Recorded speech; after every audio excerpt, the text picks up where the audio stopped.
Ever get that feeling that the more you try to be your authentic self, the more it feels kind of fake, like you're just playing a part? Well, you are definitely not alone. Today, we're diving headfirst into the authenticity paradox, and we're going to explore why our modern obsession with being real can so often feel incredibly phony. I mean, look around. On one hand, you've got all these messages screaming at you. Be yourself, find your truth, live your best life. But then you log on, and reality hits.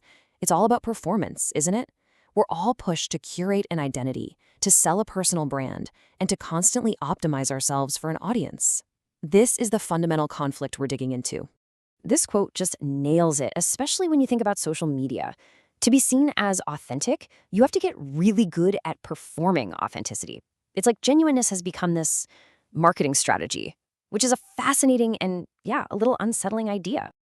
Okay, so first up, let's really unpack the paradox itself. Why does this contradiction even exist, and where on earth did it come from? To get to the bottom of our modern anxiety about all this, we actually have to go back in time a bit. We're going to use the philosopher Charles Taylor as our guide here.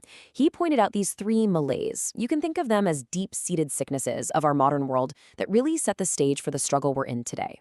So here are Taylor's three big problems. First, a radical individualism that kind of leaves us all on our own little islands. Second, what he calls the dominance of instrumental reason, which is a fancy way of saying we have this cold cost-benefit logic for everything. We treat even people as resources to be optimized.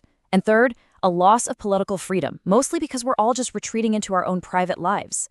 Now, to really feel the impact of this shift, you have to understand the world we left behind. Before all this modern stuff, your identity wasn't something you had to discover. It was just given to you. You had a place in this cosmic hierarchy called the Great Chain of Being. Simple. Whether you were a farmer, a noble, or a priest, your role was crystal clear, defined by God and society. But then we shattered that chain. And listen, that brought incredible freedom, for sure. But Taylor warns there's a huge downside. Once we lost those external sources of meaning, God, tradition, the cosmos, we had nowhere to look but inward. And when the self becomes the only source of meaning, life, as he puts it, gets flattened and narrowed. There's nothing bigger to connect to. All right, so how does this big philosophical problem actually play out in our digital age? Well, this leads us straight to the constant performance of the self. There's the sociologist Andreas Reckwitz who gave us a really powerful term for this, the society of singularities. His whole argument is that we've shifted from a culture that valued fitting in to one that values being unique above literally everything else. The new goal isn't to be normal, it's to stand out, to be special, to be singular. And here is the absolute kicker. In this society of singularities, just feeling authentic on the inside, that's not enough anymore. Nope.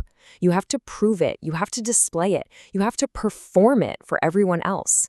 Authenticity itself has become a product you're marketing in this giant, competitive attention economy that we all live in now. So, just when we were getting the hang of performing authenticity for each other, a totally new player enters the game, artificial intelligence. And this raises the stakes entirely. It's maybe the ultimate challenge to our whole idea of what's real. Just think about this number for a second. Recent studies found that when people try to spot deepfakes, their accuracy is barely better than a coin toss, somewhere around 51 to 55%. That makes us all incredibly vulnerable to AI-powered deception. And this threat is coming at us from a few different angles. You've got deepfakes, which are just eroding our trust in what we see. This creates something called the liar's dividend, where even real videos can just be dismissed as fake. Then there's generative art, which makes us question the value of human originality. And now, digital companions are starting to simulate the very relationships we count on for genuine connection.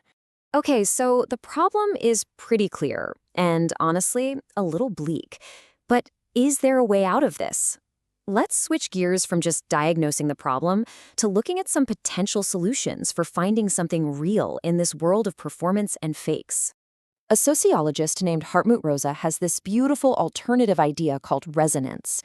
Instead of trying to control and optimize the world, resonance is all about forming a vibrant, two-way relationship with it. You know, it's that feeling when the world speaks to you and you feel like you can speak back.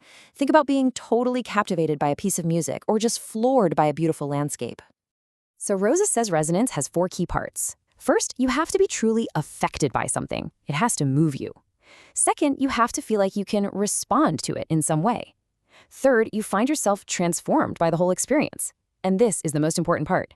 That connection is unavailable on demand. You can't force it. You can't schedule a moment of true resonance. You just have to stay open to it. This actually brings us right back to Charles Taylor. His solution is that for our personal choices to feel meaningful, to feel genuinely authentic, they have to be made against what he calls horizons of significance. These are the things that are bigger than us, our family, our community, a cause like justice, or even nature. These are the things that give our lives context and real depth. So, where does this all leave us? What's the big takeaway? Well, it seems authenticity isn't some destination you arrive at. It's more like a constant balancing act. And that leaves us with two very different paths. There's the debased, kind of flattened version of authenticity, which just leads to narcissism and feeling totally alone. But then there's the ideal version, the one Taylor's pushing for, which is built on dialogue, on connection with the world, and on committing to those bigger horizons of significance. So here's the most crucial point of all. Maybe we've been looking for authenticity in the wrong place this whole time. Maybe it's not something we find by digging deeper and deeper into ourselves, but something we actually build in the space between ourselves and the world. It's forged right there, in that connection. Which leaves us with one last thing to think about. What if authenticity isn't about being a certain way, but about committing to things that matter beyond yourself?